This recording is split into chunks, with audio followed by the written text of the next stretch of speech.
This weekend, I played two first-person shooters. Both have great art styles and great tones. One of them has really good shooter mechanics, and it feels really good. The other has shooter mechanics that feel tacked on to an otherwise interesting game. That game, as you can guess, is Scorn.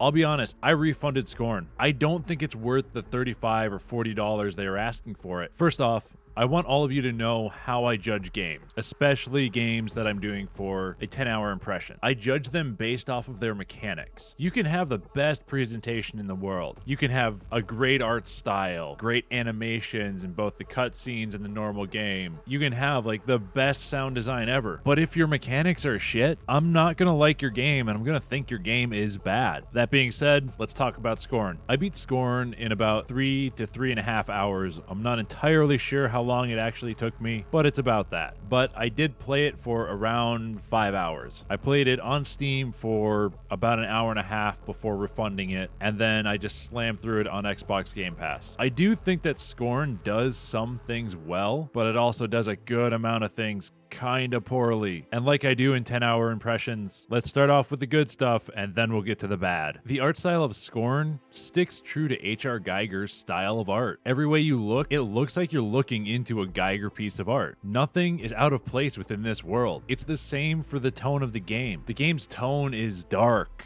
isolating, and desolate. You can tell that no one is alive in this world, and you know that nothing you're going to run into or meet is going to be friendly. Everything about how the game feels is consistent with its art style, but in the end, it doesn't feel like a horror game. I will say the game does one thing very well with its mechanics, and that's the puzzles. I think the puzzles were done very well, and they feel simple but well made and well thought out. I'm not a huge fan of the labyrinthian feel to all the levels because of how confusing they can be, but I understand how they do add into the puzzle element of the game, especially towards the end of the game. But I think everything else about this game isn't good. For the rest of this video, I have picked out what I think are the worst things about the game, but there is a lot more that I can say about the game and certain things that I didn't want to include in here because it would make the video too long. So if you guys want to hear the rest of my take on this game and how I think they can actually fix the game's mechanics, get this video, it's 20 likes, and I'll make a follow-up video with all of that in there. So hit that like button and maybe subscribe if you do like the way that I make videos. Now let's get into the rest of the video. I only want to cover two things in this video: the worst mechanic in the game and the most annoying mechanic in the game. Easily the worst thing about Scorn is the gunplay mechanics. They just don't feel good to use. The first two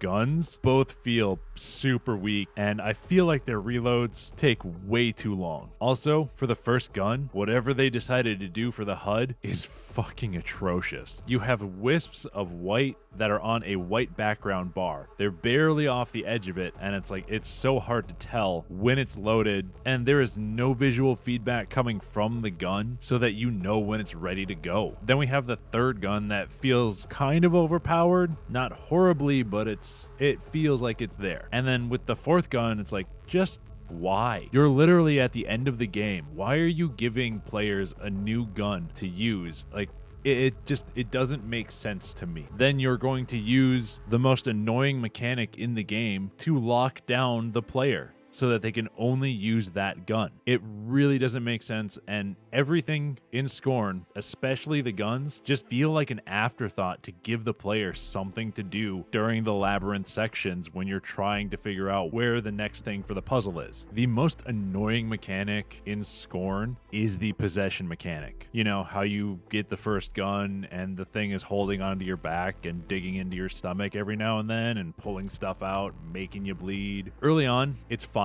It's a little disruptive and kind of pulls you out of the flow state, but it's a good reminder that it's there and that it's a thing that you have to figure out how to deal with. But when you're very close to the end of the game, when this thing has nearly fully corrupted and controlled you so that you can't switch out guns, and you also can't activate anything because your left hand is covered in tendrils and shit, and you have to go to a machine, stab yourself, maybe do it multiple times to slow it down. I don't know. know. I'm not 100% sure on how that mechanic works, but I think if you stab yourself multiple times, it goes and slows it down. But then you have to get to your objective before the thing takes over again. And for me, it's plain annoying. It is an annoyance mechanic that I hate it. I hate the mechanic. I hate it as a story thing. I hate it as a mechanic in the game. It's not a good mechanic. Then again, this may just be my hatred of timed things in games showing through. I think Scorn's art and tone and puzzle mini games are really good, but everything else in this game feels like a letdown and an afterthought, and it's like just tacked on for seemingly no reason to me. It feels like they were going for,